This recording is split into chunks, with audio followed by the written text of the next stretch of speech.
My dad, he actually used this to stop rain in one of his crusade meetings. మా నాన్నగారు వాస్తవంగా ఒక crusade లో వారు చేస్తున్న క్రూసేడ్ లో వర్షాన్ని ఆపడానికి ఆ రీతిగా చేశారు.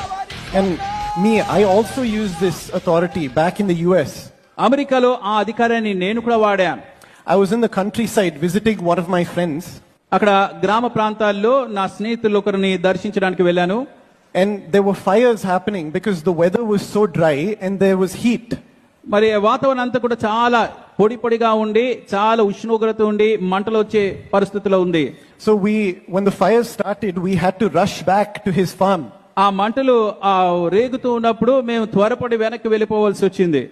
So I said, fire, I command you to be extinguished in Jesus' name. You will not burn down anyone's farm today.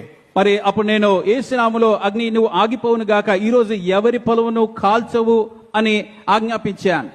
And then